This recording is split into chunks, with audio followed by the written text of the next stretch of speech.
বাগেরহাট এসেছি, আর সুন্দরবন পরিদর্শন না করলে একটা অপূর্ণতা থেকেই যাবে।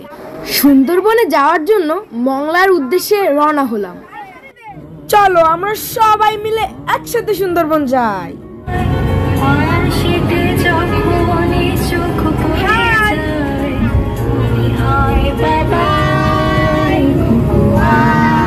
কিছুক্ষণ পর চলে আসলাম মংলার ঘাটে। পশু নদীতে ভাসছে সুন্দর সাজানো গোছানো দোতলা বোট।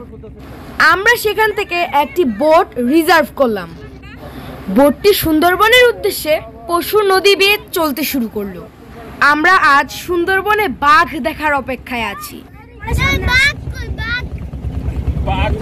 বোট সুন্দরবনের কাছে পৌঁছানোর আগেই আমরা সুন্দরবনের আনন্দটা অনুভব করতে শুরু করলাম। দূরে সুন্দরবন দেখা যাচ্ছে। আমরা তো সুন্দরবনের জন্য অপেক্ষা করছি, কখন আমরা সুন্দরবনের কাছে যাব। আমরা সবাই মিলে এসেছি বলে আমাদের আনন্দটাও অনেক বেশি। আমার নানা ভাই, নানু, মামারা, মামাতো বোন, ভাইয়েরা সবাই আছে। আমরা গল্প করছি এবং আশেপাশের সৌন্দর্য উপভোগ করতে করতে সুন্দরবনের দিকে এগোচ্ছি।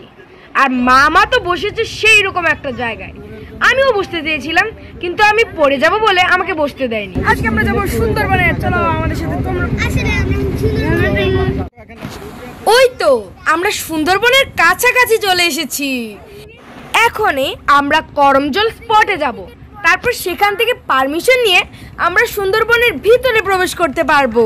একটা বোট দিবে যাওয়ার জন্য। এগুলাতে দেখতে পারবা কত কিছু অনেক সুন্দর গাছ। আর একটু কাছে দে। বাঘ একটা বাঘ আস সবাইকে দেখা দে। একটা চিৎকার দাও সবাই। সুন্দরবন কইলা গাড়ি বাড়াতে এই বাঘ পানি বানর এগুলো আসে এখানে পানি খাওয়ার জন্য। এ মামা যাওয়া যাবে না? অনুমতি কোথা থেকে নিতে? আমরা এবার করমজল স্পটের ভিতর থেকে অনুমতি নিয়ে নিয়েছি, আর সাথে আমাদেরকে একজন গার্ড দিয়ে দিয়েছে। আর ওই যে দেখো, আমরা এখন করমজলের গেটটা ক্রস করছি। আমরা ভিতরের দিকে যাচ্ছি আর নানান রকম মজার কাজকর্ম করছি। আর এর মধ্যে মামা আমাদেরকে একটা চ্যালেঞ্জ দিল যে আমরা যারা বানর দেখব তারা 100 টাকা, যারা কুমির দেখব তারা 500 টাকা, এবং যারা বাঘ দেখব তারা 1000 টাকা পুরস্কার পাবে। আমরা সব বাচ্চারা চ্যালেঞ্জটা জেতার জন্য এদিক ওদিক প্রাণী খুঁজতে শুরু করলাম। আমরা সামনের দিকে এগোতে এগোতে গোলপাতা গাছ চোখে পড়লো। এই দেখো, এগুলো হচ্ছে গোলপাতা গাছ। এগুলোর পাতাগুলো অনেক লম্বা লম্বা, কিন্তু আমরা বইয়ে পড়ে ভেবেছিলাম গোলপাতার পাতাগুলো গোল গোল। আর অর্জুন তো চিৎকার করে বলেই উঠলো, ওই দেখো নারিকেল গাছ। আমরা তো তার কথা শুনে সবাই হেসে দিলাম। তারপর আমরা মামার খেলাটার একটা চমৎকার দৃষ্টান্ত দেখলাম। তাজিয়ান একটা কুমির দেখতে পেল এবং সে সেই কুমির দেখে জিতে নিল 500 টাকা। কুমিরটা খুবই সুন্দর ছিল এবং মোটামুটি বড় ছিল। আর ওয়ার্ডন তো কুমিরটা দেখে নিতান্তই ভয় পেয়ে গেছিল। আরে যে আগে দেখছো তোমার আপিকে দিয়ে প্রথমে আমি দেখছিলাম, আমি কি এটা কি সত্যি নিচে থেকে আমি আওয়াজ করি না। বোটটা আমরা ঘুরিয়ে কুমিরটার খুব কাছাকাছি নিয়ে আসলাম, আর আম্মু তো সে সময় খুব ভয় পেয়ে গেল।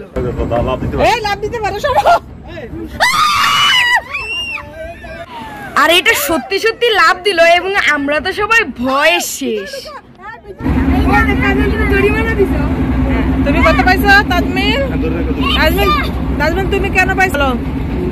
তুমি কেন পাইছো ইয়ে টাকা? দেখাও টাকাটা। তুমি কি দেখছো? তার থেকে 100 টাকা পাইছো। আর ইয়ে সবাই জিতবো, সবাই জিতবো। তাজিয়ান একটা বলো, দেখাও টাকাটা। আচ্ছা ঠিক আছে। আমরা সুন্দরবনের 6 কিলোমিটার পর্যন্ত ভিতরে ঢুকেছি। তারপর আমরা ব্যাক করলাম এবং করমজল স্পটের ভিতরে ঢুকলাম। বানর দেখে তো আমি সেই খুশি। এই যে না ওইখানে যে চিল্লাচিল্লি করতেছে। তাজরা ওই যে আমাদের টলার জন্য ধাক্কা খাইছে এরকম। প্রথমেই আমরা চলে আসলাম সুন্দরবনের মানচিত্রের কাছে। সেখানে সুন্দরবনের মানচিত্রটা সুন্দর করে কাচের ঘরে পাথর দিয়ে আঁকা আছে। সাথে কুমিরের ডিম, তারপর বাঘের পায়ের ছাপ, আরও অনেক জিনিস ছিল। এরপর আমরা একটা এরিয়ার মধ্যে অনেকগুলো চিত্রা হরিণ দেখি। চিত্রা হরিণগুলি অনেক অ্যাট্রাকটিভ ছিল আর বেবিগুলো ছিল অনেক কিউট। আমরা সবাই 5 টাকা করে ঘাস কিনে হরিণগুলোকে খাওয়াতে লাগলাম। তাজমিল, তাজো আর ওয়ার্দুন, আমিও সহ খাওয়াতে লাগলাম। আর ওয়ার্দুন তো হরিণগুলোকে নিয়ে খেলাই শুরু করে দিল। আর এক এক প্রান্ত থেকে হরিণগুলো খাওয়ার জন্য ছুটে আসছিল। ওয়ার্দুন যখন হরিণকে খাওয়াচ্ছিল তখন আমি একটা হরিণের শিং ধরার চেষ্টা করছিলাম। আমাদের পরে বড় মামির ঘাস খাওয়ানোর পালা আসলো। বড় মামিও অনেক মজা করে ঘাস খাওয়ালো হরিণদেরকে। এসে খাইতে আমি তো ভিডিও করতে। আর ছোট মামিও বা বাদ পড়বে কেন, ছোট মামিও হরিণদেরকে ঘাস খাওয়ালো। এই যে তোমরা দেখতে পাচ্ছ, এটা হচ্ছে কুমিরের প্রজনন কেন্দ্র।